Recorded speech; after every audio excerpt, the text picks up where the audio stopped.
Assalamualaikum warahmatullahi wabarakatuh. Di sebuah hutan yang gelap dan sunyi, ada sebuah warung kopi tua yang berdiri dengan angkuh, dikelilingi oleh pepohonan tinggi dengan cabang-cabang yang melilit seperti cakar raksasa. Warung itu terlihat usang, dengan papan kayu yang terkelupas dan lampu redap-redup yang terus berkelap-kelip.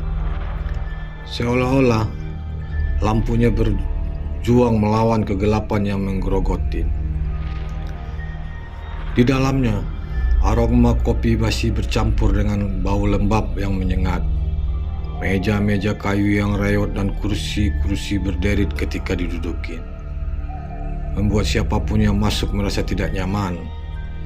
Di sudut warung, ada foto-foto hitam putih yang sudah pudar, menampilkan wajah-wajah yang tidak dikenal, tersenyum misterius, seolah-olah menyembunyikan rahasia kelam. Legenda mengatakan, warung kopi ini dulunya adalah tempat perberhentian para pejalan kaki dan pengendara yang melintas, mencari secangkir kopi yang hangat dan istirahat sejenak dari perjalanan panjang mereka. Namun, pada suatu malam yang mencekam, pemilik warung itu ditemukan tewas dengan wajah penuh ketakutan. Matanya terbuka lebar, menatap kosong ke arah hutan. Sejak saat itu, tidak ada lagi yang berani datang lagi. Namun, ada rumor yang beredar di antara penduduk desa sekitar. Mereka mengatakan, jika Anda nekat datang ke warung kopi itu pada tengah malam, Anda bisa mendengar bisikan-bisikan lirih dari dalam hutan. Bisikan-bisikan yang memanggil, menawarkan secangkir kopi yang pahit yang tidak pernah habis, ditemani oleh bayangan-bayangan yang bergerak di luar jendela. Dan jika Anda mendengar suara dari pintu terbuka, itu bukan angin, itu adalah pertanda bahwa warung kopi ini masih melayani pelanggan-pelanggan yang terjebak antara dunia dan nyata dan dunia gaib, mencari sesuatu yang lebih dari sekedar kopi. Mereka adalah roh-roh penasaran terikat pada tempat ini, menunggu seseorang yang cukup berani untuk menemani mereka. Beranikah Anda duduk di sana, menikmati secangkir kopi di tengah kegelapan, sambil mendengar suara-suara hutan yang semakin mendekat? Malam itu, Rina, seorang jurnalis muda yang tengah mencari cerita mistis untuk mengangkat pamornya, nekat mengunjungi warung kopi di tengah hutan. Dengan kamera dan buku catatan di tangannya, ia berdiri di depan pintu kayu yang berderet setiap kali disentuh angin malam. Rina menelan ludah, mencoba mengabaikan suara-suara aneh yang terdengar di telinganya, seperti bisikan yang memanggil nama dari dalam kegelapan. Pintu warung kopi itu tiba-tiba terbuka dengan sendirinya. Suara jeritan menggema membuat bulu kuduk Rina berdiri.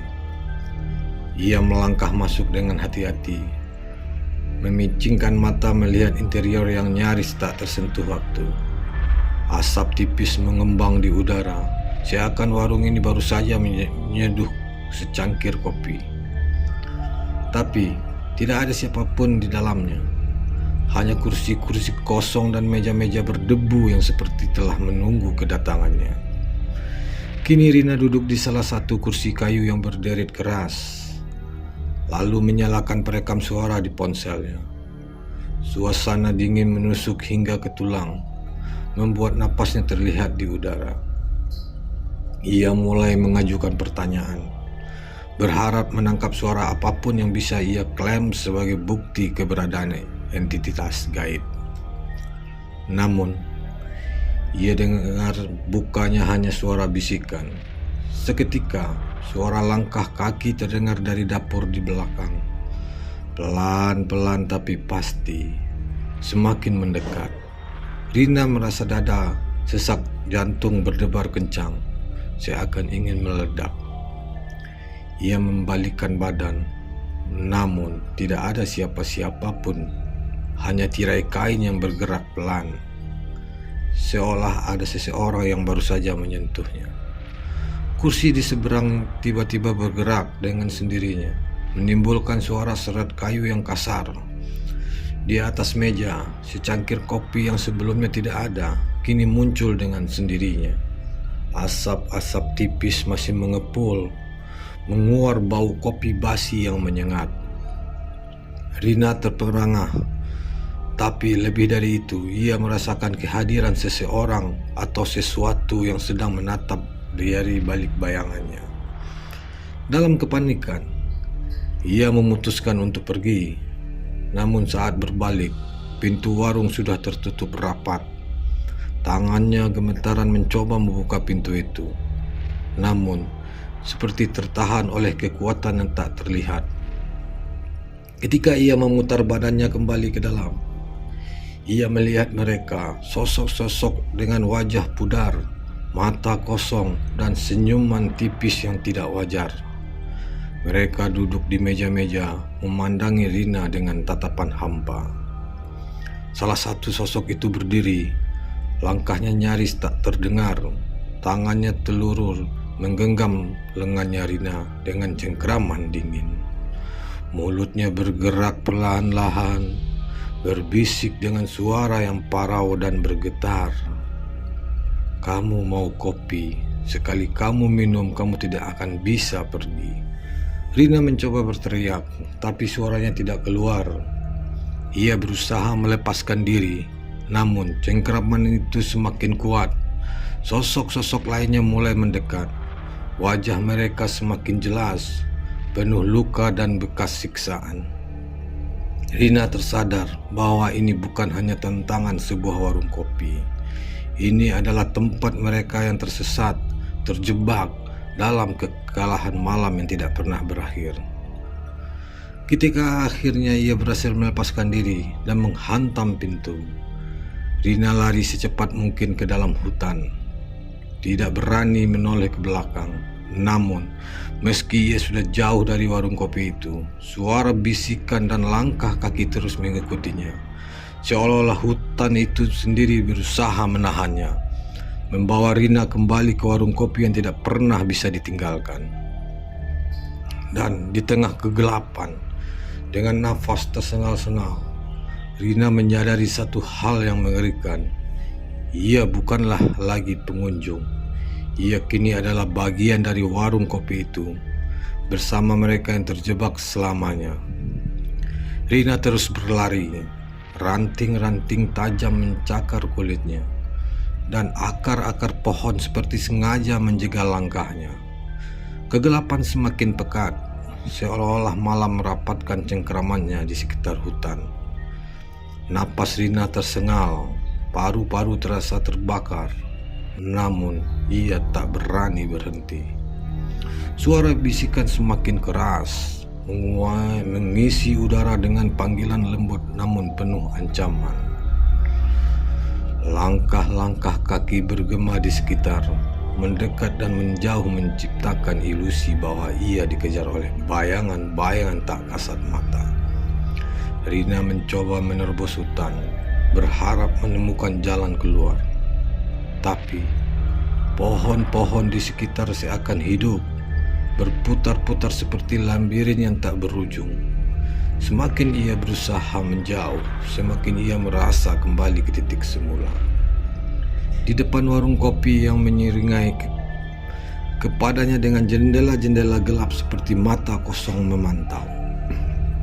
Tiba-tiba ia tersandung dan terjatuh ke tanah berlumpur.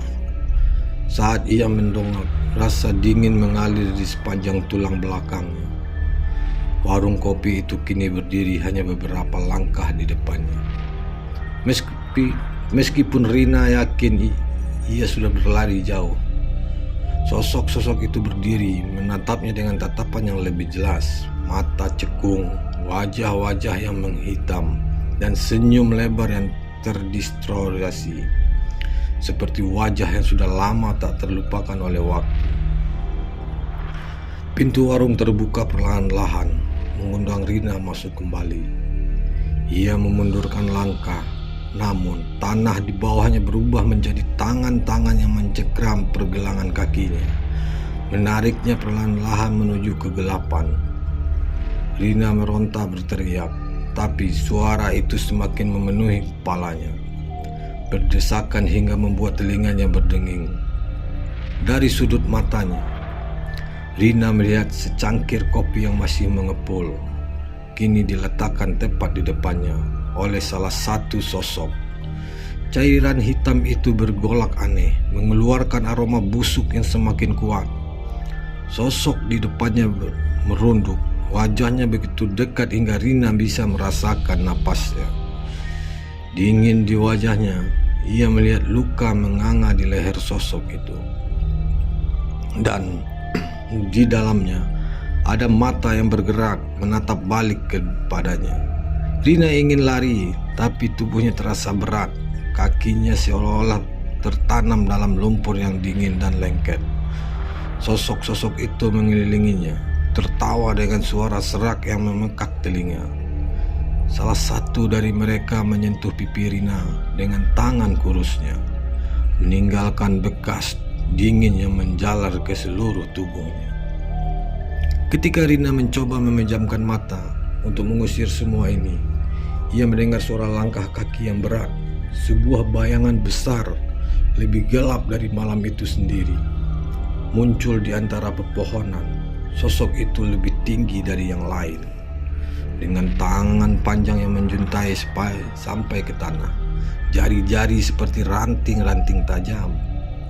Wajahnya tak berbentuk, hanya sebuah lubang hitam besar yang menghisap segala cahaya. Sosoknya mendekat dan saat Rina akhirnya membuka mata, ia melihat refleksi di lubang hitam itu. Sosok itu menggulurkan tangannya, menunjuk ke dalam warung. Di dalam, bayangan Rina sedang duduk di salah satu kursi, minum kopi dari cangkir yang tak pernah kosong. Dan kemudian Rina sadar ia tak lagi berdiri di luar. Ia sudah ada di dalam, terjebak menjadi salah satu dari mereka. Dengan senyuman mengerikan, bayang besar itu menutup pintu warung, mengunci Rina di dalamnya. Hutan itu menjadi tenang kembali, seolah tidak pernah terjadi apa-apa. Hanya warung kopi yang tetap berdiri menunggu pengunjung berikutnya yang tak akan pernah bisa pergi.